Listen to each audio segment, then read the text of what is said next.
um instituto que está todo mundo nesse momento levantando a bandeira.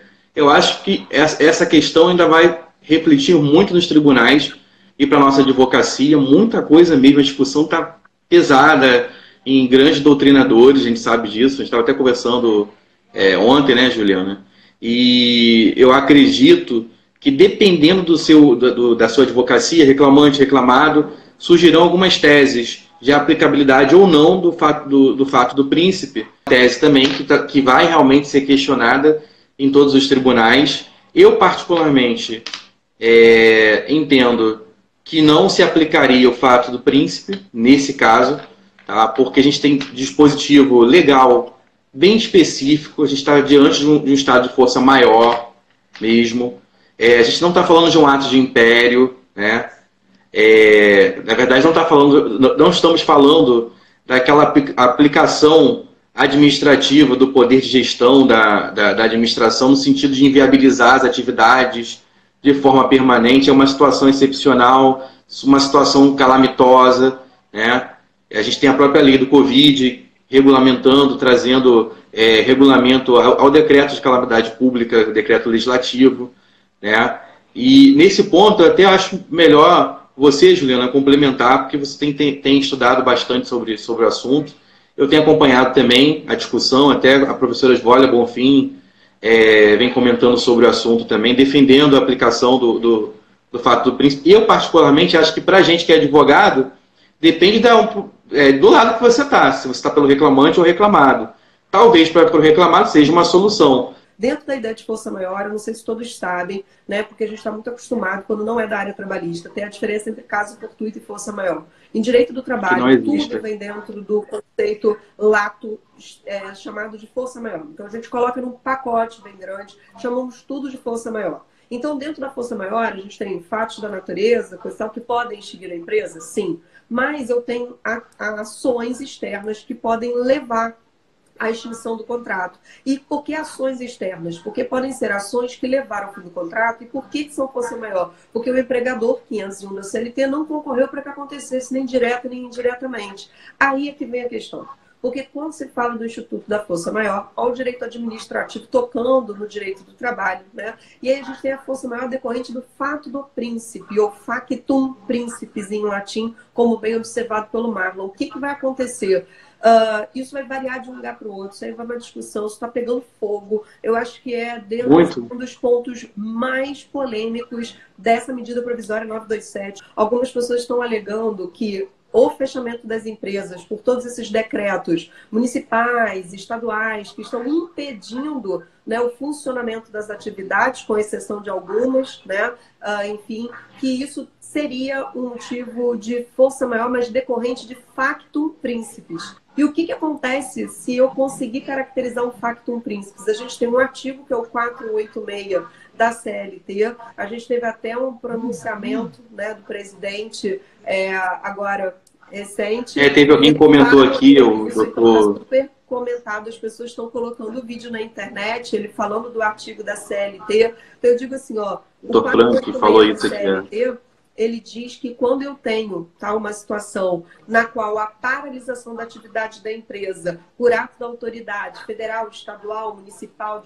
distrital, que isso seria um factum príncipes, ou fato do príncipe. E se isso levar à extinção da empresa e dos contratos, qual a consequência que o 486 da CLT diz? Diz, olha, a indenização ficará a cargo do governo responsável. Só deixando muito claro, tá, gente? Isso aí é discutível. Algumas pessoas acham que isso é factum príncipes, outras acham que não. Já te falo por quê. Mas vou deixar bem claro, não seriam todas as parcelas da extinção a cargo do governo responsável. Não consigo concordar com a sua opinião. Para mim, quando ele fala indenização a cargo do governo responsável, é que aquela indenização pelo rompimento do contrato, de 40% do FGTS, quem pagaria? Seria o governo responsável. Aí você fala, Ju, mas não é força maior, e na força maior a indenização cai para 20%? Ok, só que eu vejo isso dentro do capítulo da força maior. Eu acho que só cai a indenização do FGTS para 20% quando é o empregador que tem que pagar todas as parcelas. Aquela força maior sem ser factum principis. Acho que a própria redação do artigo 502 da CLT diz que a indenização a cargo do empregador cai pela metade. Mas entendo que se for caracterizada, né, lá a hipótese de factum principis do 486 da CLT,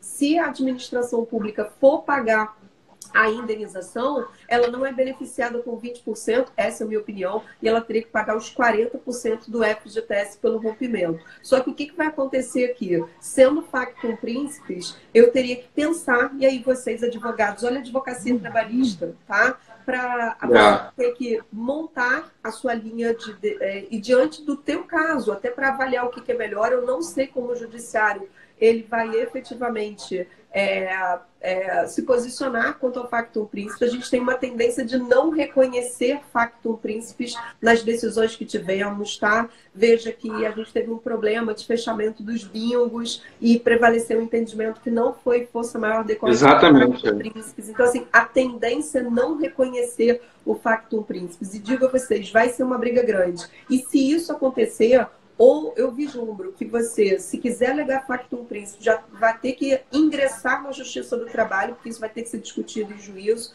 e já ingressar na Justiça do Trabalho, ou colocando direto o empregador e a administração pública, mas já adianto, o próprio 486 fala, né, da possibilidade de você, se só colocar o empregador, ele vai nomear a autoria, vai colocar ali a administração pública para vir tentar responder junto com ele. Então, o que vai acontecer? Eu acho que a indenização, se for factum principis, factum principis, fica a cargo da administração, mas o empregador tem a sua responsabilidade pelas demais parcelas, férias, 13º, hora extra, adicionais. Mas eu tenho um entendimento particular aqui, alguns não concordam com isso, eu concordo com o Marlon. Para mim, acho que esse momento dificilmente vai ser factum principis. Por quê? Porque existe uma diferença da atuação da administração pública, quando ela atua, né, no ato de império e quando ela atua com atos de gestão. Então, nesse caso, para mim, ela atua no ato de império, no exercício do poder de polícia. Então, é necessário para manter o quê? A segurança, a saúde da população. Então, acho que ela se viu obrigada a tomar essa medida diante do momento de calamidade que a gente está vivendo. Então, eu não vejo como factum principis e concordo, né, com o posicionamento de todos aqueles que defendem que não é factum principis. Mas tem outros que estão argumentando a existência do factum principis. E defendo, tem argumento dos dois lados. E só acho que nesse caso... por que eu acho que não teria o factum principis? Porque é diferente de situações no qual, assim, eu quero melhorar a cidade, eu quero fazer um embelezamento, vou transformar isso aqui numa praça, né, de lazer aqui, eu vou colocar um viaduto para melhorar o transporte na cidade, vou desapropriar tudo que tem aqui. Aí alguma empresa, ela foi lá e foi desapropriada e com isso estava ali bem naquela área. Eu acho que aí eu tenho o factum principis. E aí o governo fica responsável porque foi ele que levou o fechamento. E o ato dele é discricionário. Ele quis fazer aquilo. Diferente dos atos, né, que são atos de império, que foi de necessidade. Ele está ali atuando, né? Nessa hipótese da pandemia, eu acho que o ato de império, o governo teve que tomar atitude, mas eu digo para vocês, tá? Estamos conjecturando e falando, a gente está abrindo o olhar. Eu quero que essa live sirva, tá? A gente não é dono da verdade, eu estou aqui trazendo para você, tentando instigar para que nesse momento você esteja o quê? Na verdade. Para que você perceba que está na hora de você o quê? Estudar, de você, né, compartilhar conhecimento, de você se debruçar nos estudos, porque muitas ações vão surgir. Os próprios juízes, eles não sabem exatamente tudo que vão fazer em todos os momentos, nem têm noção do que ainda pode vir a ser argumentado. Já estão estudando muito, intensamente, para se preparar para a enxurrada de demandas que vão surgir a partir dali. A gente não tem resposta pronta, é só uma situação que está sendo avaliada.